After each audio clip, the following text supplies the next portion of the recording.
Hello friends, channel में आपका फिर से स्वागत है। और मेरा नाम मोहित कुमार है और मैं आपके लिए हिस्ट्री के लेक्चर्स लेकर आता हूँ। ये लेक्चर्स एक रेंज ऑफ एग्ज़ामिनेशंस को टारगेट करता है। उन एग्ज़ामिनेशंस में आपका यूजीसी नेट का एग्ज़ाम है,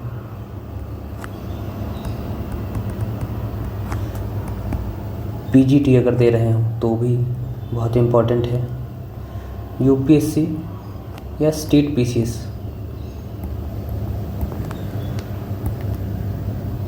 अगर ये एग्ज़ाम्स भी अगर आप दे रहे हैं तो भी आपके लिए बहुत ज़रूरी है कि एक ठीक ठाक डेप्थ में जो है आप वीडियोस देखें, कि इसके बाद आपको कुछ पढ़ने की बुक्स में ज़रूरत ना पड़े। ओके।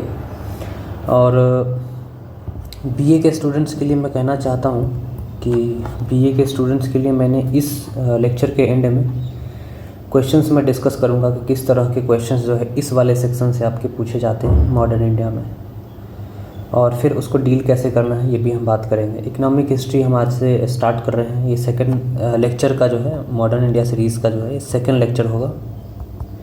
और पीछे हमने फर्स्ट लेक्चर के कई पार्ट्स हमने डाले हैं, और वो वीडियोज़ अगर आपने नहीं देखा है तो आप जाइए और देखिए। उसमें ब्रिटिश एम्पायर का जो इस्टेब्लिशमेंट है वो कैसे हुआ है, और उनको मतलब उनके यहाँ आने से उनके एम्पायर के इस्टेब्लिशमेंट होने तक की जो है उसमें हमने सफ़र तय की है, और उसके बारे में हमने डिफरेंट डायमेंशंस को कवर किया है। अगर आपने वीडियोस नहीं देखा है तो आप जाइए और पीछे के वीडियोस जो है देखिए। आज हम पढ़ने वाले हैं इकोनॉमिक हिस्ट्री। इकोनॉमिक हिस्ट्री में बेसिकली ये है कि हम अलग अलग अगर इन चीज़ों को करते कि कॉलोनियल इकोनॉमी के बारे में पढ़ते, या फिर लैंड रेवेन्यू सेटलमेंट्स के बारे में पढ़ते, एंड अगेन उनके इकोनॉमिक पॉलिसीज़ में रेलवेज़, वाटरवेज़, डी इंडस्ट्रियलाइजेशन और commercialisation of agriculture, drain of wealth, famines and floods, ये सब हम अलग अलग करने के बजाय हमने एक अम्ब्रेला जो है आपका वो कर दिया है लेक्चर का, जिसमें इकोनॉमिक हिस्ट्री में मैंने ये सारी चीज़ें जो है इंक्लूड कर दी हैं।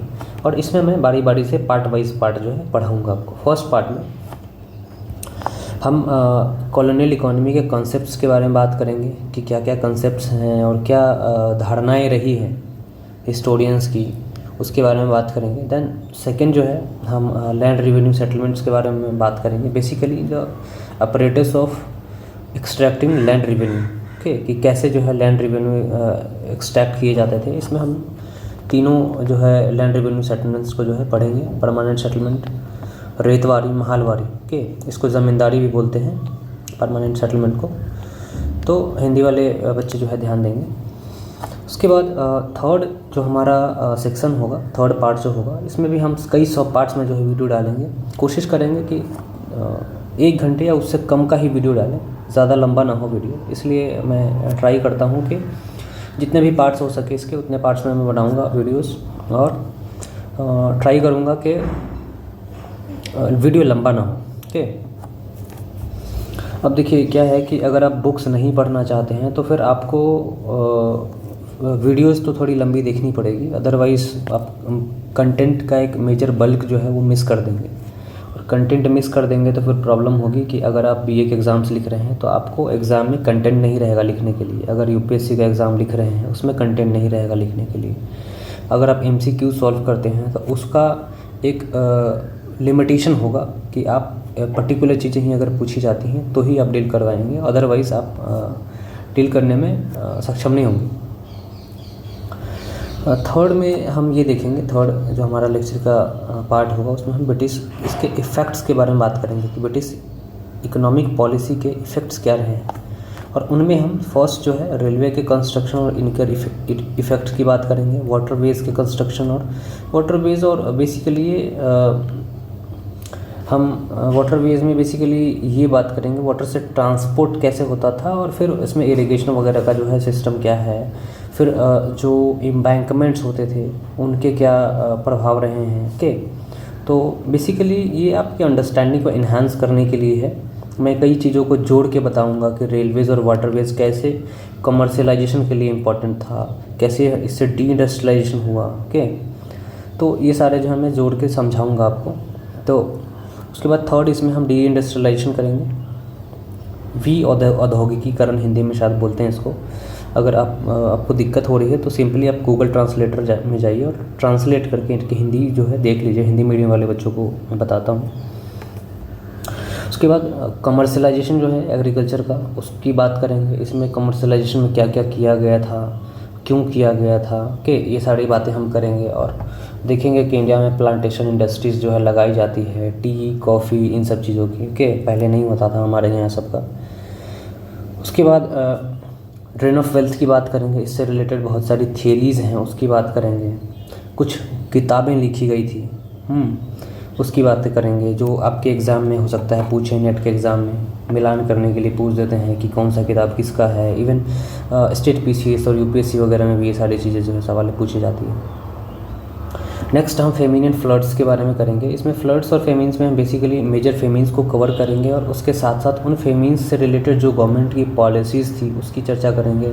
देन गवर्नमेंट की पॉलिसीज़ के अलावा क्या चर्चा करेंगे कि जो कमेटीज़ बनी थी उन फेमिन्स को सी करने के लिए, देखने के लिए और उसके आफ्टर इफ़ेक्ट्स के लिए, वो सब कमीशन को हम देखेंगे। और वो कमीशंस वगैरह से सवाल आते हैं आपके यूजीसी नेट के एग्ज़ाम में। इवन अगर आप पीए के भी पेपर्स लिख रहे हैं तो उसमें आप एक सेक्शन जो है आप डाल सकते हैं इन सब चीज़ों की, कि अगर इकोनॉमिक हिस्ट्री इफ़ेक्ट्स की बात करते हैं कि भाई जो डी इंडस्ट्रियलाइजेशन का या कमर्शलाइजेशन ऑफ एग्रीकल्चर है, रेलवेज़ है, ड्रेन ऑफ वेल्थ है, या फिर ये 3 तरह के परमानेंट सेटलमेंट हैं, इनके इम्पैक्ट्स क्या रहे हैं। तो उनके इम्पैक्ट जो है फेमिन्स एंड फ्लड्स रहे हैं और इससे क्या डिवास्टेशंस हुए थे, उसकी चर्चा आप कर सकते हैं। अगर आप बीए के आंसर्स लिख रहे हैं तो आपकी अंडरस्टैंडिंग को इन्हांस करेगी। उसके बाद फोर्थ जो है कॉमर्स एंड ट्रेड है। इसकी हमने ऑलमोस्ट चर्चा कर रखा है हमने इसकी, और ज़्यादातर चीज़ें जो है मैं इनमें जो है इसको डिस्कस कर लूँगा। ओके, तो ये बस आपके लिए हेडिंग है क्योंकि आपको ये भी करना है, ये है, पर मैं इसको वैसे एज इट इज जो है मैं लूँगा नहीं, इसको टेकअप नहीं करूँगा क्योंकि ऑलरेडी हमने पढ़ रखा है। अगर आपने नहीं देखा है तो आप जाइए और पीछे के लेक्चर्स देखिए, उसमें हमने जो ब्रिटिश एम्पायर का इस्टेब्लिशमेंट है वहाँ तक के जो सिस्टम है और कैसे ट्रेड एस्पेक्ट्स काम कर रहे थे वो हमने पीछे के लेक्चर्स में डिस्कस किए हैं। तो फर्स्ट जो है हम आज के लेक्चर में क्या डिस्कस करने वाले हैं, आज हमारा फर्स्ट पार्ट होगा इसका, और फर्स्ट पार्ट में हमने बताया कॉन्सेप्ट ऑफ कॉलोनियल इकोनॉमी की बात करेंगे। कॉलोनियल इकोनॉमी में बेसिकली कॉलोनियलिज्म होता क्या है। कॉलोनियलिज्म एक ऐसी व्यवस्था होती है जिसमें शक्तिशाली देशों द्वारा जो वीकेस्ट कंट्रीज़ होती है उन पे अधिकार करना, और अधिकार करके वहाँ से बेसिकली ये होता है कि इकोनॉमिक गेन्स के लिए होता है कि आप वहाँ से क्या चीज़ें जो है इकोनॉमिकली एक्सट्रैक्ट कर सकते हैं, निकाल सकते हैं। तो ये एक तरह का शोषण वाला सिस्टम था। ओके, तो आप इसके मतलब समझ गए। कॉलोनियलिज्म, ये कॉलोनियल इकोनॉमी और कॉलोनियलिज्म जो है आप इसका मतलब समझ गए होंगे। और इसमें बेसिकली और भी कंसेप्ट्स हैं जो हम डिस्कस करेंगे आपसे, जैसे मर्केंटलिज्म है, कैपिटलिज्म है। ये हालांकि हमने पीछे के लेक्चर्स में डिस्कस किए हैं पर फिर भी मैं यहाँ डिस्कस करूँगा। न्यू इम्पीरियलिज्म है, इम्पीरियलिज्म है। कैपिटलिज्म 3 तरह के हैं, mercantile capitalism, industrial capitalism, finance capitalism. इनमें डिफरेंस क्या होता है। ओके, और कैपिटलिज्म को जो है लेनिन ने कहा था कि it is the highest stage of just in finance capitalism को जो उन्होंने कहा कि ये हाईएस्ट स्टेज है कैपिटलिज्म का। ओके, लेनिन ने, आपको पता होगा लेनिन कौन है। तो इसके बाद आप देखिए कि जो फेजेस हैं, पहले डिस्कशन कर लेते हैं कि मर्केंटलिज्म क्या होता है। हमने पीछे के लेक्चर्स में बताया आपको, जब वॉयजेस ऑफ डिस्कवरीज चल रही थी, लोग इधर उधर जो है नए लैंड के तलाश में थे, बेसिकली यूरोपियंस। तो उस समय क्या हो रहा था कि उस समय ये अपने यहाँ ज़्यादा से ज़्यादा इकोनॉमिक गेन्स को जो है वो लाना चाहते थे कि इनका इकोनॉमिक गेन हो। और उस एवज में क्या हुआ कि ये अपने यहाँ से कुछ एक्सपोर्ट करते थे, कुछ गुड्स एक्सपोर्ट करते थे कि वहाँ पर, और फिर वहाँ से वो बुलियंस या फिर जो मनी है वो लेकर जाते थे। फिर देखिए जैसे कि ये यूरोप है, ये अमेरिका है, ये इंडिया है, और इस बीच में क्या होता था कि यहाँ से जो भी है ये लेकर आते थे बुलियन, गोल्ड। वो आपने देखा ही होगा 3G का कंसेप्ट था, गोल्ड, गॉड एंड ग्लोरी। हमने पीछे के लेक्चर में पढ़ाया, अगर आपको पता नहीं है तो आप पीछे के लेक्चर्स देखिए। और इसमें बेसिकली ये ट्रेड के ऊपर है, सिर्फ यहाँ से ट्रेड हो रहा है, और ट्रेड के बदले वहाँ से बेनिफिट जो है एक्सट्रैक्ट करने की कोशिश करते हैं। कैपिटलिज्म कहने का मतलब ये है कि मीन्स ऑफ प्रोडक्शन की बात आ जाती है। मीन्स ऑफ प्रोडक्शन क्या होता है कि जो भी सामान बन रहा है उसमें इनपुट क्या जा रहा है। ओके, इनपुट में क्या होता है, लैंड, लेबर और कैपिटल, 3 चीज़ें होती है इसमें, लैंड, लेबर, कैपिटल। ओके, 3 चीज़ें होती हैं और ये मीन्स ऑफ प्रोडक्शन होता है, फैक्टर्स ऑफ प्रोडक्शन होते हैं ये। ओके, और इस पर जिसका जो है अधिकार होता है, फैक्टर्स ऑफ प्रोडक्शन में आप देखिए कि मशीनरीज वगैरह होता है ना, तो इन सब मीन्स ऑफ प्रोडक्शन और फैक्टर्स ऑफ प्रोडक्शन जो है इस पर जो अधिकार होता है वो एक पर्टिकुलर क्लास का होता है जिसको बुर्जुआ वर्ग बोलते हैं। ओके, इसको है बुर्जुआजी लिखा हुआ है, बुर्जुआ पढ़ते हैं। ओके, तो बेसिकली मिडिल क्लास और एक क्या कहते हैं, फ्री ट्रेड का जो है वो करने वाला, एडवोकेसी करने वाला जो है क्लास होता है। तो इसमें जैसे कि हमने पीछे बताया था कि मार्क्स ने जो एक क्लास स्ट्रगल की बात की है, तो कैपिटलिज्म में 2 क्लास स्ट्रगल होंगी, उसमें बुर्जुआ वर्ग होगा और जो लेबर क्लास होगी वो होगी। ओके, तो इसमें फिर आप कैपिटलिज्म का मतलब समझ गए हैं कि कैपिटलिज्म बेसिकली एक ऐसी प्रणाली है, प्रोडक्शन प्रणाली है जिसमें इन सब चीज़ों का रोल होता है और इसमें कैपिटल का रोल बहुत ज़्यादा होता है। कैपिटल क्या होता है, पूंजी। ओके, इसलिए इसको पूंजीवाद कहा जाता है। जिसके पास कैपिटल है वो रूल करेगा, जिसके पास पूंजी है वो रूल करेगा। ओके, और उसको इन्वेस्ट करेगा और फिर उससे वो प्रॉफिट कमाएगा, ऐसा वो कहते हैं। तो ये 3 तरह के होते हैं। 3 तरह में क्या, मर्केंटाइल कैपिटलिज्म मतलब अपने यहाँ एक जो ट्रेड रिलेटेड चीज़ें हैं उस पर फोकस करना और उससे, अच्छा, मर्केंटाइल कैपिटलिज्म और इंडस्ट्रियल कैपिटलिज्म में बहुत डिफरेंस नहीं है। ओके, इस दोनों में ही आप इंडस्ट्रियल जो प्रोडक्शन होता है उसका एक्सपोर्ट किया जाता है अपने यहाँ। जो देखिए मर्केंटाइल कैपिटल में बहुत थोड़ा सा डिफरेंस है। मर्केंटाइल कैपिटलिज्म में अपने यहाँ का रिसोर्स यूज़ करते हैं, मतलब जो इनपुट होता है, इनपुट कहने का मतलब जो रॉ मटेरियल होता है अपने यहाँ का इस्तेमाल करते हैं। इंडस्ट्रियल कैपिटलिज्म में रॉ मटेरियल अलग से लाते हैं ये। ओके, और फिर फिनिश्ड गुड होती है वो अलग जाके बेचते हैं। इसमें फिनिश्ड गुड अलग जाके बेचते हैं पर जो रॉ मटेरियल होता है अपने पास का होता है। ओके, फाइनेंस कैपिटलिज्म में क्या होता है, जैसे देखिए मैं इधर एक एग्जांपल देके बताता हूँ। ये कंट्री ए है, कंट्री बी है। अभी कंट्री ए अगर अपने यहाँ से जो कोई भी एक पर्टिकुलर मान के चलो कपास से ये कपड़े बनाया अपने यहाँ के कपास से और कंट्री बी में जाके बेचा और इससे कुछ पैसे लेकर आया, तो ये मर्केंटाइल कैपिटलिज्म हो गया। ओके, फिर आप देखिए कि इसने क्या किया नेक्स्ट टाइम कि ये यहाँ से पहले क्या लेकर आया, रॉ मटेरियल। ओके, इस कंडीशन में रॉ मटेरियल लेकर आया, फिर यहाँ से जो फिनिश्ड गुड है वो यहाँ लाकर बेचेगा। ओके, ये हो गया आपका इंडस्ट्रियल कैपिटलिज्म। थर्ड होता है फाइनेंस कैपिटलिज्म। फाइनेंस कैपिटलिज्म में क्या होता है कि ये सिर्फ यहाँ से क्या ले जा रहा है, कैपिटल, मतलब यहाँ से कुछ ले नहीं जा रहा है, बाकी ये सिर्फ पैसे यहाँ पर लगा रहा है। पैसे लगा के यहीं पर इंडस्ट्री सेटअप कर रहा है और कह रहा है कि भाई यहीं का लेबर, यहीं का लैंड और सारी चीज़ें यहीं का इस्तेमाल करके जो कपड़ा और जो भी चीज़ें प्रोड्यूस हो रही है वो इसी कंट्री में बेचेगा या फिर यहाँ से कहीं और बेचेगा। ओके, तो ये फाइनेंस कैपिटलिज्म होता है और इस एवज में क्या है कि ये इसको कुछ परसेंटेज का जो है लाभ होगा। जो परसेंटेज लाभ होता है वो बेसिकली ब्याज होता है। आज के डेट में जो बैंक है, बैंक फाइनेंस कैपिटलिज्म का बेस्ट एग्जांपल है। ओके, बैंक जो है किसी को 2% पर जो है ब्याज देती है और कहती है 2%, 4%, 5% जो भी है इस या 10% जो भी है, इस दर पे जो है किसी को, इंडस्ट्रियलिस्ट को ब्याज देती है और इंडस्ट्रियलिस्ट जो है उस पैसे का इस्तेमाल करके इंडस्ट्री सेटअप करता है, उससे पैसे कमाता है और फिर ये बैंक को 10% उसका पे करता है, जो भी अमाउंट होता है उसको। तो बैंक एक तरह से फाइनेंस कैपिटलिज्म का जो है काम करती है। कहीं पर भी आप देखिए तो आप समझ गए, आई होप। तो 3 तरह के कैपिटलिज्म में आप डिफरेंस ऑलमोस्ट समझ गए होंगे, मुझे ऐसा लगता है। फिर इम्पीरियलिज्म क्या होता है? इम्पीरियलिज्म में बेसिकली एम्पायर, आप देख रहे हैं ना इसमें एक वर्ड है एम्पायर, ओके। तो एम्पायर का मतलब होता है कि ये एक पॉलिटिकल कंट्रोल की भी बात करता है। जैसे कॉलोनियलिज्म होगा उसमें नेसेसरीली पॉलिटिकल कंट्रोल नहीं होगा, ऐसा नहीं है कि पॉलिटिकल कंट्रोल नहीं होगा या इसमें कंडीशंस नहीं है, लेकिन इम्पीरियलिज्म में पॉलिटिकल कंट्रोल जो है ज़रूरी है और एक पैटर्नलिस्टिक जो है अप्रोच लगाया जाए। पैटर्नलिस्टिक करने का क्या मतलब होता है कि एक फादर होता है अपने बेटे को हमेशा कहता है कि बेटा तुम ऐसा करो वैसा करो, है ना, कि मैं तुम्हारा फादर हूँ के, तो और मेरी ये जिम्मेदारी बनती है, इस तरह की चीज़ें। तो इस तरह से जो कंट्री ए होगा जो फुल एडवांस होगा और कंट्री बी होगा जिसका एक्सप्लॉयटेशन कर रहा है, वो हमेशा ये कहेगा कि भाई मैं तुम्हारा बाप हूँ, तुम मेरे हिसाब से काम करो, ओके। तो ये इस तरह का एक पैटर्नलिस्टिक जो है अप्रोच जो है रहता है इसमें इम्पीरियलिज्म। फिर न्यू इम्पीरियलिज्म बेसिकली कुछ नहीं है, यही फाइनेंस वाले जो स्टेज है इसी को बहुत सारे लोग न्यू इम्पीरियलिज्म बोलते हैं कि इम्पीरियलिज्म है पर दिख नहीं रहा है। जैसे मान के चलो कि इंडिया में आज कोई इंडस्ट्री सेटअप हो रही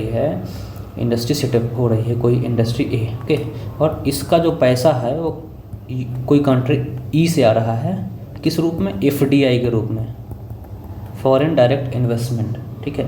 तो ये जो FDI आ रहा है, मान के चलो कि ये $500 बिलियन है, ओके। $500 बिलियन का अगर ये इन्वेस्टमेंट आ रहा है तो ये अगर 2% पर भी दे रहा है तो 2% इससे ब्याज कमा रहा है इंडस्ट्री से, ओके। तो ये एक नए तरह का जो है फाइनेंस कैपिटलिज्म है जिसको इम्पीरियलिज्म बोलते हैं, नए कंसेप्ट है ये, ओके, मॉडर्न सेंस में इसको कहते हैं। अब आई होप कि चारों वर्ड्स के मतलब आप समझ गए होंगे प्रॉपरली। इसको पूंजीवाद कहते हैं हिंदी मीडियम वाले बच्चों के लिए। और बाकी आप हिंदी देख लेना एग्जैक्टली, मुझे हिंदी इनके पता नहीं है और मैंने गूगल भी नहीं किया है अनफॉर्चुनेटली, तो इसके हिंदी आप देख लीजिएगा प्लीज़। और उसके बाद हम बात करते हैं कि फेजेस जो है वो कैसे रहे हैं। फेजेस जो ब्रिटिश इम्पीरियलिज्म का है, ब्रिटिश कॉलोनियलिज्म का है, वो कैसा रहा है इंडिया में। तो जैसा कि आप जानते हैं कि जो कॉलोनियलिज्म है, वो जो कॉलोनियल इकोनॉमी है वो ऐसी थी कि वो पूरी तरह से इंडियन इकोनॉमी को सबऑर्डिनेट करना चाहती थी। सबऑर्डिनेट मतलब नतमस्तक करना चाहती थी। ये मान के चलिए ब्रिटेन है और ये इंडिया है, ओके।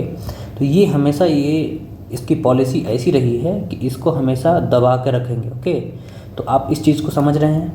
अब इस चीज़ को समझ रहे हैं तो क्या है कि आप देखिए कि जो फर्स्ट फेज़ है हमारा, हमने यहाँ पर आपके लिए वो पीरियडाइजेशन भी कर दिया है, अलग अलग तरह से बांट दिया है। 1813 तक जो है वो चार्टर एक्ट 1813 में आता है। उसमें क्या होता है बेसिकली, उसमें जो मोनोपोली है ईस्ट इंडिया कंपनी की वो बंद कर दी जाती है, सिर्फ चाइना ट्रेड को छोड़ के। चाइना से जो टी का ट्रेड होता था उसको छोड़ के बाकी चीज़ों के लिए मोनोपोली बंद कर दी गई थी, ओके।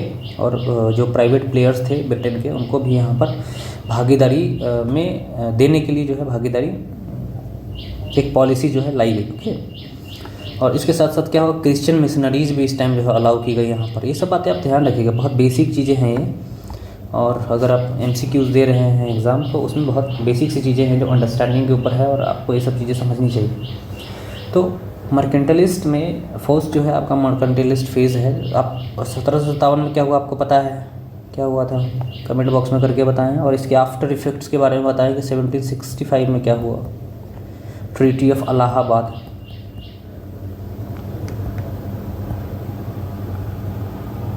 ट्रीटी ऑफ इलाहाबाद के थ्रू क्या हुआ आप कमेंट बॉक्स में बताइए। चलिए मैं बता देता हूँ क्या हुआ कि इसको दीवानी राइट्स दे दिया गया। किसको? कंपनी को। दीवानी राइट्स में क्या होता है कि यहाँ पर एक ड्यूल सिस्टम ऑफ एडमिनिस्ट्रेशन चालू हो गया। एक ही सिस्टम है एडमिनिस्ट्रेशन का, पर दो विंग हो गए उसके। पहला एक रिसोर्स एक्सट्रैक्ट करने वाला, मतलब टैक्स वसूलने वाला। दूसरा एडमिनिस्ट्रेशन देखने वाला, ओके। तो एडमिनिस्ट्रेशन नवाब के हाथों में छोड़ दिया और जो रिसोर्स एक्सट्रैक्शन है वो कंपनी ने कहा कि हमें दे दो और हम जो है आपको ये रिसोर्स जो है देंगे इकट्ठा करके, ओके। और फिर क्या है, उन पैसों का उसमें इन्वेस्टमेंट स्टार्ट कर दिया। इसको इन्वेस्टमेंट इन्होंने बोला, इन्वेस्टमेंट बोला। और ये इन्वेस्टमेंट बेसिकली कुछ नहीं थे, जो बिहार और बंगाल का जो पर्टिकुलर रीजन का जो क्या कहते हैं वो जो रिवेन्यू होता था, जो दीवानी राइट्स के थ्रू ये लोग वसूलते थे, उसी पैसे से या यहाँ से सामान खरीद कर यूरोप भेजते थे। मतलब ये है कि पहले अगर मान के चलिए कि पहले अगर ये ब्रिटेन से इंडिया पैसे लाते थे किस चीज़ में, पाउंड में, ओके, कैसे लिखते हैं पाउंड, हाँ इस तरह से होता है शायद कुछ उसका सिंबल, मैं भूल रहा हूँ सॉरी, पाउंड में लाते थे या फिर बुलियन लाते थे, सोने चांदी ये सब, ओके, और ये लाते थे और यहाँ से फिर क्या है, यहाँ से गुड्स ले जाते थे, सामान ले जाते थे, ओके। तो 1750 में ओम प्रकाश जो है एक हिस्टोरियन है, उनका ये मानना है कि 1750 में इंडिया और चाइना का जो कंबाइंड जीडीपी है वर्ल्ड के ऑलमोस्ट 50% था और इंडिया का अलोन जो है 23-24% था, ओके। इतना जो है यहाँ पर इनकम थी लोगों की और इतने जो है मतलब अच्छे से यहाँ वेल्थ क्रिएशन हो रहा था। लेकिन 1947 में जब अंग्रेज़ यहाँ पर छोड़ के गए तो केवल 2% वर्ल्ड का जीडीपी का जो है इंडिया रह गया था। हालांकि अभी फिर से जो है 5th लार्जेस्ट और 4th लार्जेस्ट जो है इकॉनमी बन गया है, 3rd लार्जेस्ट परचेजिंग पावर में और वैसे 5th लार्जेस्ट है, ओके। तो अब देखिए कि इतना ज़्यादा लूट खसोट मची कि 24-25% से सीधे 2%, मतलब 1750 से 1950 में 200 सालों में इन्होंने इतना लूट खसोट किया कि यहाँ के लोगों को इन्होंने स्लेव बना दिया, ओके।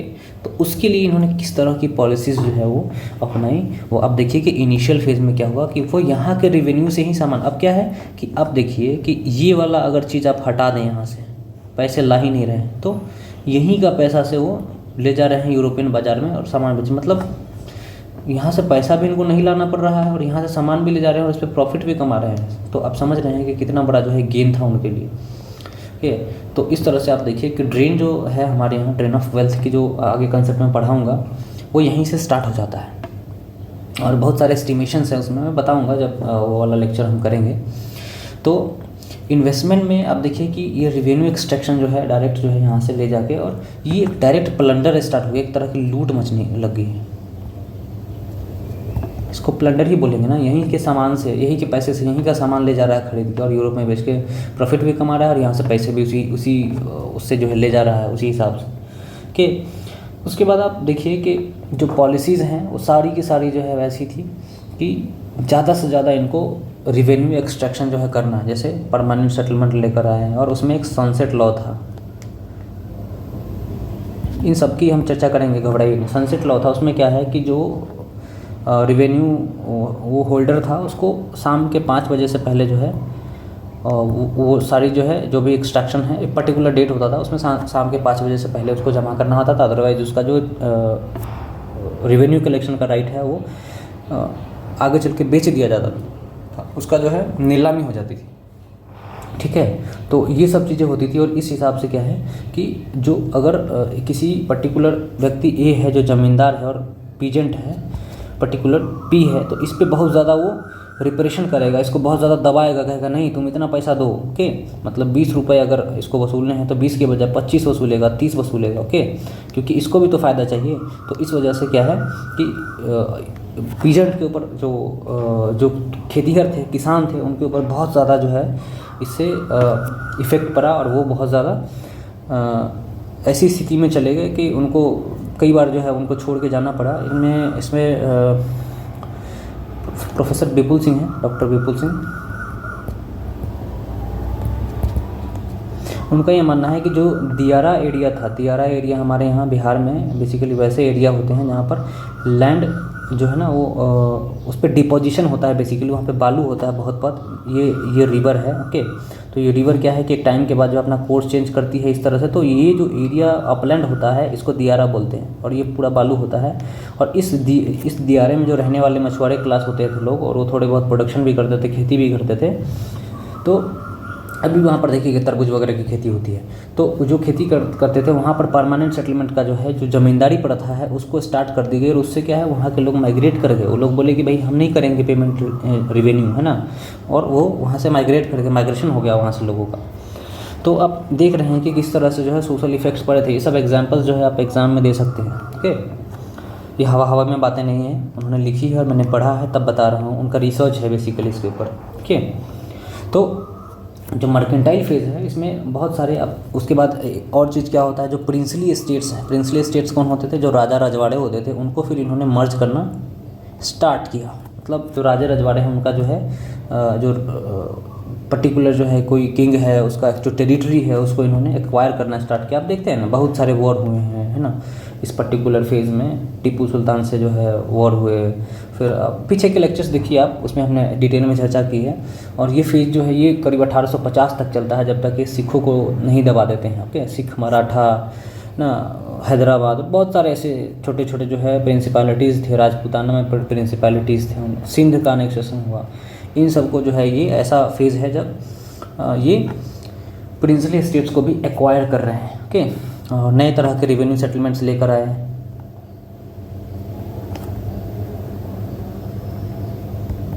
और प्रिंसली स्टेट्स का मर्जर,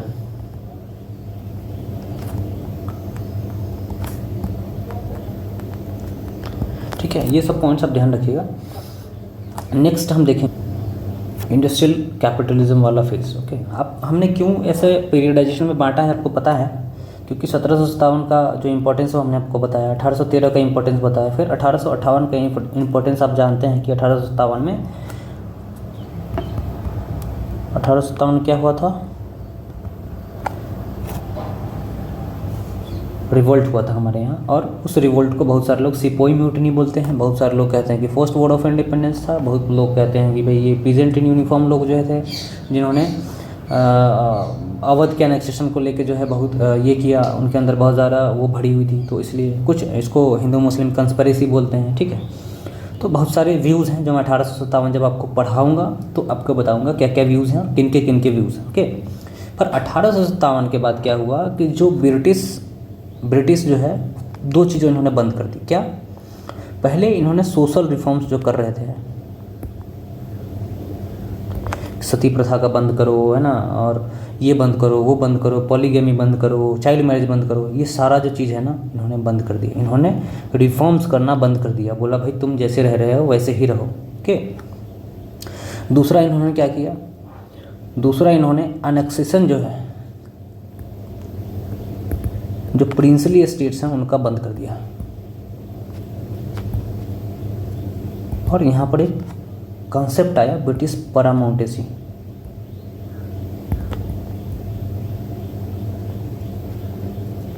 ओके, इसका क्या मतलब होता है कि ब्रिटिश जो क्राउन है उसके अंडर में है, यहाँ पर आप इंडिपेंडेंटली रूल करिए। समझ गए आप?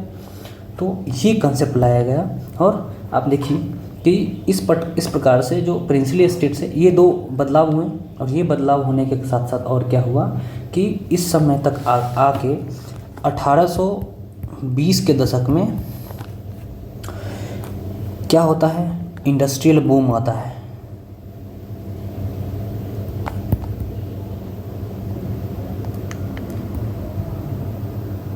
इंडस्ट्रियल बूम सिर्फ ब्रिटेन में नहीं आता है, इसके साथ साथ कहाँ आता है,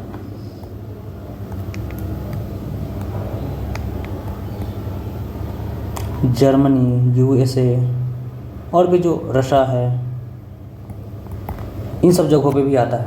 ओके, फ्रांस में आता है, उसके बाद जापान में आता है आगे चल के। ओके, तो इंडस्ट्रियल बूम होगा तो क्या होगा कि ब्रिटिश की जो मोनोपोली है वो ख़त्म हो जाएगी। अब हमने बताया पहले कि जो कॉलोनियलिज्म वाला जो फेज है कि वॉयाजेस जो इनके हो रहे थे, जो ये नए लैंड की तलाश में जो है, कॉलोनी की तलाश में लोग घूम रहे थे, तो पहले कौन थे, स्पेन और पोर्चुगल। हमने पीछे पढ़ाया, आप लेक्चर देखिए अगर नहीं देखे होंगे तो। स्पेन और पोर्चुगल की जो ओवरसीज़ एम्पायर हैं उनको देख के लोग भी लालच में आए, तो फिर ब्रिटिशर्स जो है प्ले में आए, फिर डच आए। ठीक है, फिर आगे चल के जो है बहुत सारे इस तरह के पावर्स आए और उनमें फ्रेंच आए, डच आए, ब्रिटिशर्स आए, पर उसमें से इंडिया में कौन रह गया, सिर्फ ब्रिटिशर्स। ओके, हमने पीछे पढ़ाए हैं लेक्चर्स में। और जो साउथ अमेरिका है वहाँ बेसिकली स्पेन के लोग रह गए, कि फ्रेंच जो है वहाँ पर रह गए। नॉर्थ अमेरिका में फ्रेंच और ब्रिटिशर्स वहाँ पे भी थे। ओके, तो आप ये देखिए कि ये भी एक ऐसा दौर था जब कंपटीशन स्टार्ट होता है। कंपटीशन किन के बीच में होता है, मेजर 5 पावर्स होते हैं, जर्मनी, ब्रिटेन, यूएसए, रशिया और फ्रांस। और इन की जो राइवलरी होती है उस राइवलरी में ब्रिटिश के लिए एक बहुत ज़रूरी एक चीज़ हो जाता है कि वो इंडिया में जो उसका एम्पायर है उसको प्रोटेक्टेड रखे। और उस प्रोटेक्टेड रखने के क्रम में क्या होता है कि इंडिया में इस समय आते आते क्या होता है कि जो एक इंडस्ट्रियल फेज़ है कैपिटलिज्म का वो स्टार्ट हो जाता है। बहुत ज़्यादा एक्सप्लोटेशन वो करने की स्थिति में अपने बेसिकली क्या होता है कि वो यहाँ से सपोज़ करिए इंडस्ट्रियल कैपिटलिज्म हमने क्या बताया आपको कि इंडस्ट्रियल कैपिटलिज्म में भाई कंट्री ए है और कंट्री बी है, और कंट्री ए यहाँ से रॉ मटेरियल ले जा रहा है और यहाँ से फिनिश्ड गुड्स जो है यहाँ लेके बेच रहा है। ओके, तो ये क्यों करेगा? आप थोड़ा सा लॉजिक लगाइए। ये इसलिए लगाएगा क्योंकि यहाँ जो लेबर है इस कंट्री का उसको काम देने के लिए, बेसिकली इससे तो यहाँ पर जॉब क्रिएशन हो रहा है ना, जॉब क्रिएशन हो रहा है। तो इस पर्टिकुलर फेज़ तक आते आते एक ऐसा सिस्टम हो गया कि मिडिल क्लास जो है इनको सपोर्ट करने लग गए, इवन लेबर क्लास भी सपोर्ट करने लग गए, और इस तरह से यहाँ से रॉ मटेरियल लाया जाता था और यहाँ से गुड्स जो है एक्सपोर्ट किया जाता था। ओके, और इस चीज़ को आप देखिए कि इसी फेज़ में रॉ मटेरियल अगर एक्सट्रैक्ट करना है तो रॉ मटेरियल के लिए क्या चाहिए भाई? अगर आपको कपड़े उगाने हैं तो आपको क्या चाहिए? कॉटन, या जो भी इसके लिए ज़रूरत कपास वगैरह जो उगते हैं उसकी ज़रूरत पड़ेगी। और क्या ज़रूरत पड़ेगी भाई? नील की ज़रूरत पड़ेगी, इंडिगो के, और क्या ज़रूरत पड़ेगी?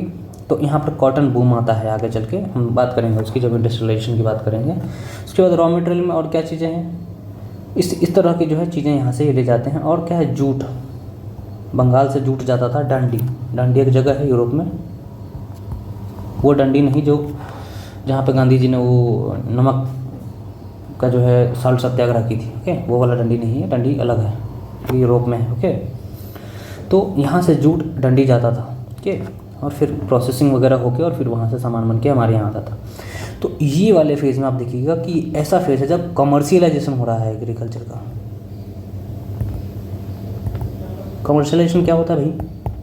कमर्शियलाइजेशन में बेसिकली होता है कि आप जो सामान उगा रहे हैं वो सिर्फ बेचने के लिए उगा रहे हैं। जैसे हमारे यहाँ तंबाकू की खेती की जाती है, टोबैको की खेती की जाती है, जैसे हमारे यहाँ गन्ने की खेती की जाती है। उसके बाद कॉफ़ी होगा, टी हो गया, ये सब अगर उगाते हैं तो सारा का सारा आप तो खा नहीं जाते हैं। एक बहुत ही अगर 100 यूनिट अगर आप उगाते हैं तो ज़्यादा से ज़्यादा 1 यूनिट 2 यूनिट आप खा लीजिएगा, बाकी चीज़ें आपको बेचनी ही है। गन्ना उगाते हैं तो सारा का सारा गन्ना थोड़ी खा जाते हैं आप, उसके जो चीनी है या फिर उसका गुड़ है वो ले जाकर मार्केट में बेचते ही है ना, या फिर जो भी खरीदने वाला व्यक्ति होता है वो आके भी खरीद के ले जाता है। तो ये कमर्शियलाइजेशन होता है, इसको कमर्शियल क्रॉप्स इसीलिए बोलते हैं। ओके, तो यहाँ पर आप देखिए कि इस फेज़ में कमर्शियलाइजेशन भी होता है एग्रीकल्चर का। हम इसकी बात आगे भी करेंगे नेक्स्ट के लेक्चर्स में जब कमर्शियलाइजेशन के ऊपर बात करेंगे। तो ये फेज़ आप देखिए कि इसमें कमर्शियलाइजेशन हो रहा है। और उस कमर्शियलाइजेशन में क्या होगा? अब मान के चलिए कि कोई प्लॉट है, इस प्लॉट पे पहले गेहूँ होता था, चावल होता था, है ना, दाल वगैरह ये बोते थे। अब क्या है? इस प्लॉट पे गेहूँ चावल नहीं हो रहा है, क्या हो रहा है? इंडिगो हो रहा है और कॉटन हो रहा है। ओके, तो अब क्या होगा कि चावल और गेहूं की उत्पादकता घटेगी, उसका उत्पाद भी घटेगा। और इस प्रोसेस में क्या हो, अब क्या है कि वो सिर्फ इंडिगो और कॉटन यहाँ से नहीं ले जाते थे, वो चावल और गेहूं भी ले जाते थे यहाँ से खाने के लिए। ओके, तो ऐसे में क्या होगा, जब हमारे यहाँ अकाल पड़ेगी तो अकाल के साथ साथ फेमीन्स आएंगे। और फेमीन्स में बेसिकली हालांकि एक ही टर्म है ये, पर क्या होता है कि ऐसे में प्रोडक्शन कम होगा तो 1 साल 2 साल 3 साल अगर जब प्रोडक्शन कम होगा तो एक स्ट्रेस की सिचुएशन आएगी जब खाने के लिए चीज़ें नहीं रहेंगी, और खाने के लिए चीज़ें नहीं रहेंगी तो अकाल होगा, उसको अकाल बोलते हैं, फेमीन्स बोलते हैं। और फेमीन्स में बहुत सारे मिलियंस ऑफ लोग हमारे यहाँ के मारे गए थे। ओके, तो ये सब जो है इसके इम्पैक्ट है कमर्शियलाइजेशन के। उसके बाद देखिए तो थर्ड फेज़ हम बात करते हैं। थर्ड फेज़ में क्या, ये सब आप लिख रहे हैं, अगर नहीं लिख रहे हैं तो दोबारा लेक्चर देखिए और ये सारी चीज़ें आप अपने नोटबुक में नोट करिए, अपनी भाषा में जैसे आपको समझ में आ रहा है, हिंदी में, भोजपुरी में, इंग्लिश में, जैसे समझ में आ रहा है वैसे अपनी भाषा में आप इसको लिखिए, लिखने की प्रैक्टिस करिए। और इससे आपको क्या है, चीज़ें याद रहेंगी और फिर आप एग्ज़ाम में बेटर तरीके से प्रोसेस कर पाएंगे चीज़ों को। फाइनेंस कैपिटलिज्म का थर्ड फेज हमारा आता है 1858 ऑनवर्ड्स है। हमने बताया 1858 में क्या हुआ था, इसके बाद बहुत सारे बदलाव होने रुक गए थे और एक नई तरह की सिस्टम जो इन्होंने स्टार्ट कर दिया। उस सिस्टम में क्या है कि सबसे पहले क्या होता था, हमने क्या बताया, फाइनेंस कैपिटलिज्म क्या होता है, क्या कंट्री ए है, कंट्री बी है, यहाँ से फाइनेंस आएगा, यहाँ पर क्या आएगा, पैसा, डॉलर मान लेते हैं, जैसे कि डॉलर आएगा और ये डॉलर यहाँ इन्वेस्ट होगा और डॉलर से यहाँ पर इंडस्ट्री बनेगी, यहीं पर सामान बिकेगा और फिर क्या होगा, इससे जो रिटर्न्स होगा वो कैसे जाएगा, इंटरेस्ट के रूप में। इंटरेस्ट वो वाला नहीं जो लड़का लड़की का इंटरेस्ट होता है, वो नहीं, ये इंटरेस्ट वो होगा जो ब्याज होती है, ठीक है ना, ब्याज बेसिकली इंटरेस्ट के रूप में पैसा यहाँ से जाएगा। और इस फेज़ में आप देखिए कि बहुत सारे ऐसे काम किए जाते हैं जिसमें इन्वेस्टमेंट्स किए जाते हैं, जैसे रेलवेज़ का कंस्ट्रक्शन होता है। आप कमेंट बॉक्स में ज़रा मुझे ये बताइए कि इंडिया में फर्स्ट रेलवे कौन से स्टेशन से कौन से स्टेशन चली थी और कब चली थी। ओके, मैं बताऊंगा नहीं ये वाला, आपको खुद कमेंट बॉक्स में करके बताइए। ये बहुत बार पूछा जाता है एसएससी वगैरह के एग्ज़ाम में। ओके, या इवन आप स्टेट पीसीएस वगैरह का भी एग्ज़ाम देंगे तो हो सकता है वहाँ भी आपको देखने को मिले। फिर प्लांटेशन क्या होता है, बेसिकली प्लांटेशन एक तरह के बेसिकली क्रॉप जो होता है, जो एक खेत होता है, खेती होती है जिसमें लंबे समय तक एक ही क्रॉप आपको लगा के रखना पड़ता है। जैसे गन्ने की खेती, गन्ने का खेती आपको पता है 10 से 12 महीने का होता है। ओके, 10 से 12 महीने पे इसकी हार्वेस्टिंग होती है, तो लंबे समय तक प्लांटेशन होता है। इसी तरह से होता है क्या, टी, कॉफ़ी, ये सब प्लांटेशन इंडस्ट्री है। ओके, तो इन सब प्लांटेशन में बाहर से इन्वेस्टमेंट आते थे। ओके, और इस इन्वेस्टमेंट में आप देखिएगा जो कूर्ग रीजन है कर्नाटक वगैरह में, है ना, और फिर कर्नाटक और तमिलनाडु, इन सब जगहों पर जो है, और केरल वगैरह में जो कॉफ़ी है उसका उत्पाद जो है स्टार्ट होता है। टी का प्लांटेशन स्टार्ट होता है नॉर्थ ईस्ट इंडिया में, दार्जिलिंग से लेके उधर असम वगैरह में। ओके, तो आप देखिएगा कि इस समय जो है स्टार्ट होता है। इससे क्या होता है, इससे एक लेबर मोबिलाइजेशन है वो होता है। और इससे लेबर मोबिलाइजेशन में क्या होता है कि आप देखिएगा कि इस समय बहुत ज़्यादा माइग्रेशन होता है। माइग्रेशन मतलब लोगों का पलायन होता है, कहाँ, उन प्लांटेशन इंडस्ट्रीज़ में। और इस पर बहुत सारे रिसर्च भी हुए हैं कि उनको वहाँ पर किस तरह की चीज़ें झेलनी पड़ती थी। ओके, हम हालांकि उसमें नहीं घुसेंगे। थर्ड हमारा चीज़ क्या है, शिपिंग इंडस्ट्री। शिपिंग इंडस्ट्री एक ऐसी चीज़ थी कि देखिए ना भाई, यहाँ से उनको सामान ले जाना है, तो सामान ले जाने के लिए क्या चाहिए, उनको एक जहाज़ चाहिए। और जहाज़ ले जाने के लिए अगर कोई भी सामान ले जाना है या कुछ भी करना है, एक जगह से दूसरे जगह अगर चीज़ें भेजनी है, तो उसके लिए वाटरवेज का इस्तेमाल किया जाता था। इनलैंड वाटरवेज का इस्तेमाल किया जाता था, गंगा में या अलग नदियों के थ्रू जो है वाटरवेज में वेसल्स जो है बेसिकली सी में चलने वाले जो जहाज़ होते हैं वो उनका इस्तेमाल किया जाता था। और उसके बाद आप देखिए कि इरिगेशन में भी इनके बहुत सारे, मतलब रेलवे और इरिगेशन में फिक्स्ड 5% का रिटर्न था इनका। मतलब इनकी घाटा भी लगे 4% या 5% था, एग्जैक्टली मुझे अभी ध्यान नहीं है। तो 4% या 5% का जो है ये घाटा फ़ायदा जो है इनका फिक्स था। ये क्या था, फिक्स था। मतलब वहाँ का कोई व्यक्ति अगर $100 अगर लगा रहा है तो 5% एनुअल के हिसाब से अगले साल उसको 105 रुपया हो जाएगा। उसके अगले साल आपको पता है क्या हो जाएगा, 110.5 रुपीज़ के, मतलब 100.05 सॉरी। ओके, तो इतना पैसा उसका हो जाएगा। फिर अगले साल इस तरह से 5% रिटर्न्स में आप देखिए कि मतलब फिक्स था, अगर घाटा लगे कंपनी को तब भी उनको मिलना था। ओके, तो इस तरह से आप देखिए कि ये एक तरह का अब देखिए ना, फाइनेंस हो रहा है ना भाई, फाइनेंस वहाँ से लेकर आ रहे हैं ब्रिटेन से जो है, और यूएस से जो है इन्वेस्टमेंट लेकर आ रहे हैं। उसके बाद आगे चल के ये क्या करते हैं, ये इंडस्ट्रीज़ सेटअप करते हैं, इंडस्ट्रीज़ के लिए भी ये लोन्स प्रोवाइड करते हैं यहाँ पर। ओके, आगे चल के आप देखिएगा। और इसमें एक चीज़ और आप देखिए कि इंडस्ट्रीज़ में लोन प्रोवाइड करने के साथ साथ इनका ऐसा था कि जो रुपी था उसको भी ये लोग बैलेंस करते थे। जैसे आप हालांकि हम उस कंसेप्ट में अभी नहीं जाएंगे, रुपी का डिवैल्यूएशन करके, और ये इससे यहाँ से एक्सपोर्ट से फ़ायदा उठाते थे। ओके, यहाँ के एक्सपोर्ट से जो अप्रिशिएशन होता है, अप्रिशिएशन जैसे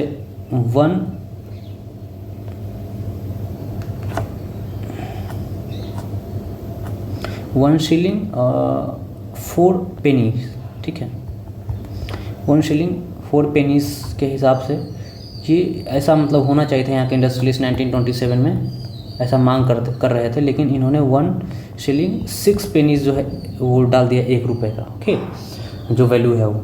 तो अब इस तरह से ये मैनिपुलेट करते थे, करेंसी को भी मैनिपुलेट करते थे अपने फ़ायदे के लिए, ओके। फाइनेंस कैपिटलिज्म में आपको ये भी दिखेगा, ओके।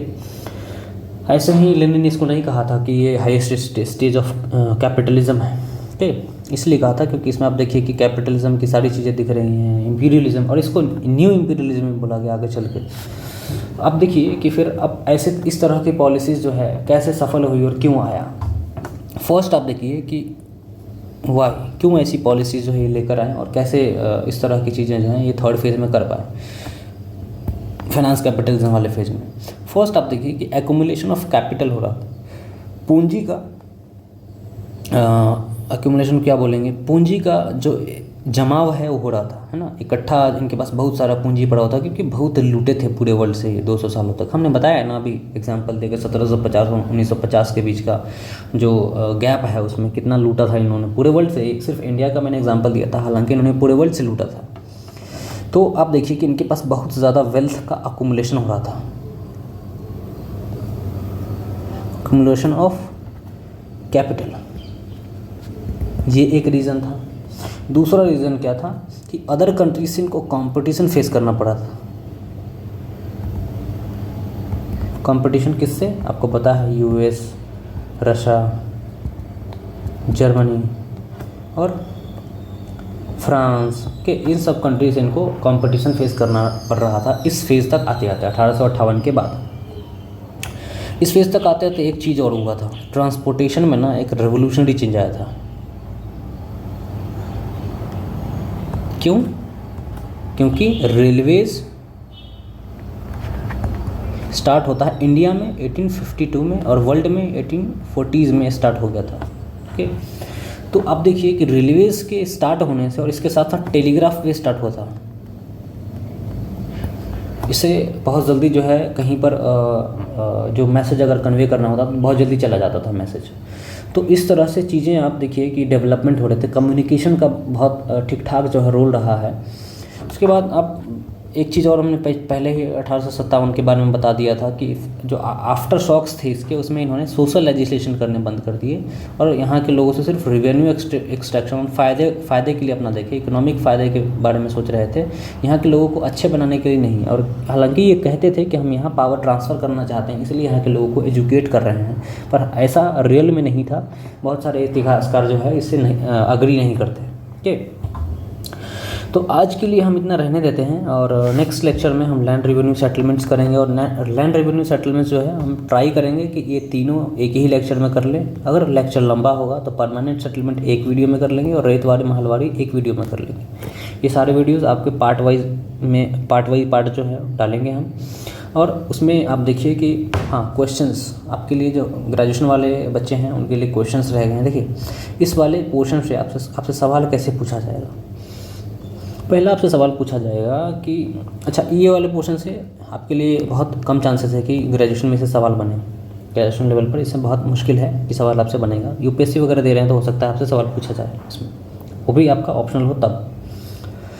उसके बाद जो सेकेंड एस्पेक्ट है, इसमें आपसे पूछा जा सकता है कि ये 3 तरह की रेवेन्यू एडमिनिस्ट्रेशन थी, ये क्यों लाई गई और इसका इफ़ेक्ट क्या हुआ। इफ़ेक्ट को हमने 2-3 एग्जाम्पल अभी बता दिए हैं और बाकी हम आगे के लेक्चर्स पढ़ेंगे तो उसमें बात करेंगे, ओके। और उसके बाद आप देखिए थर्ड आपको पूछेंगे effects of British economic policy.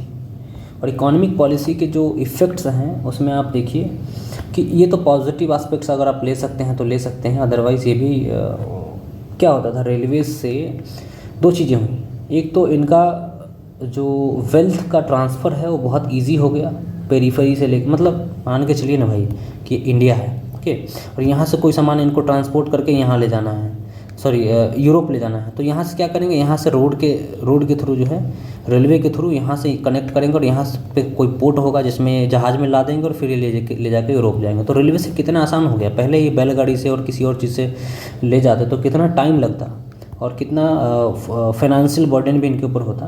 तो रेलवेज़ के उससे ये चीज़ें आसान हो गई। पर इसके साथ एक चीज़ और हुआ, रेलवे के साथ लोगों की कनेक्टिविटी बढ़ गई। मतलब इस पर्टिकुलर रीजन से जो लोग हैं इस पर्टिकुलर रीजन से कनेक्ट हो गए, क्योंकि जो रेलवेज़ जो सिर्फ सामान जो है गुड्स वगैरह ले जाने के बजाय वो पैसेंजर्स भी ले जाती थी। पैसेंजर्स जब जाएंगे यहाँ से यहाँ और यहाँ से यहाँ, तो इनका घोल मोल ज़्यादा होगा और मेल मिलाप अगर ज़्यादा होगा तो फिर ये एक दूसरे के बारे में ज़्यादा जानने और इन चीज़ों की उत्सुकता रखेंगे। और उन उत्सुकताओं के कारण क्या होगा कि नेशनलिज्म जो है आगे चल के हमें देखने को मिलता है। और नेशनलिज्म के इमर्जेंस में रेलवे का एक बहुत बड़ा रोल है। ठीक है, आप देखे होंगे फिल्म में भी, गांधी जी वाले फिल्म में, कि गांधी जी रेलवे से ट्रैवल करते हैं पूरे इंडिया और वैसे ही एक धोती में खाली। ओके, तो अब अगर रेलवे नहीं रहता तो गांधी जी कैसे ट्रैवल करते? गांधी जी की ज़िंदगी ख़त्म हो जाती पूरी, फिर भी पूरे इंडिया जो है ट्रैवल नहीं कर पाते वो। तो आप समझ लीजिए कि रेलवे जो है कितना बड़ा योगदान देता है हमारे यहाँ नेशनलिज्म में। तो आप किस तरह से इसको ले रहे हैं वो डिपेंड करता है कि आप अपने पर्सपेक्टिव क्या है आपका इन चीज़ों को देखने का। तो उसके बाद देखिए कि इस वाले पोर्शन से क्या आपसे सवाल पूछेंगे। आपसे शॉर्ट नोट्स डी इंडस्ट्रियलाइजेशन पे पूछा जा सकता है, कमर्शलाइजेशन ऑफ एग्रीकल्चर पे पूछा जा सकता है और ड्रेन ऑफ वेल्थ पे पूछा जा सकता है। इससे स्पेसिफिक सवाल नहीं आएंगे, इससे स्पेसिफिक सवाल आपसे नहीं पूछा जाएगा ग्रेजुएशन लेवल पे। इन 3 चीज़ों से स्पेसिफिक सवाल आएगा। हो सकता है ड्रेन ऑफ वेल्थ पे फुल लेंथ का सवाल आए और इन दोनों पे शॉर्ट नोट्स आएगा। फुल लेंथ बहुत मुश्किल है पूछना इसमें ग्रेजुएशन लेवल पे। इस पे full length drain of wealth पे पूछा जा सकता है, बाकी इन दोनों पे फुल लेंथ पर नहीं आएगा, शॉर्ट नोट्स में आएगा आपसे सवाल। और उसके बाद फिर कॉमर्स हो गया। बस इससे 3 तरह के सवाल आपसे बनेंगे जो मैंने आपको डिस्कस कर दिया है। और जैसे जैसे हम लेक्चर में आगे बढ़ेंगे, जैसे इफ़ेक्ट्स ऑफ ये अगर परमानेंट सेटलमेंट की बात करेंगे तो इससे हम 2-3 सवाल जो है आपको उसी स्लाइड में डाल देंगे। स्लाइड अभी नहीं बन पा रहा है क्योंकि मेरे पास लैपटॉप नहीं है अभी। लैपटॉप दिल्ली में पड़ा हुआ है, मैं पौंडीचेरी हूँ। आपको हो सकता है बताया हो नहीं बताया हो, मैं पौंडीचेरी में PhD कर रहा हूँ। तो जब दिल्ली जाऊँगा तो लैपटॉप लेकर आऊँगा, उसके बाद ही आपकी जो PPTs है वो बन पाएगी और PPTs जो है डल पाएगी। तब तक के लिए मैं ऐसे ही हैंड रिटन जो है नोट्स के थ्रू आपको पढ़ाऊँगा, ऐसे ही हाथ से लिख के। हालांकि ये टाइम टेकिंग है पर अभी एडजस्ट करना पड़ेगा हमें।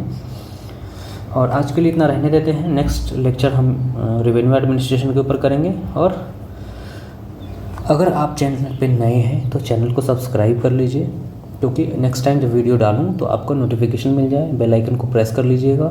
और वीडियो आपको लग रहा है कि किसी और को नीड है, ज़रूरी है, तो आप उनसे शेयर करिए। वीडियोस जितना चाहे आप शेयर करिए। और ठीक है, थैंक यू।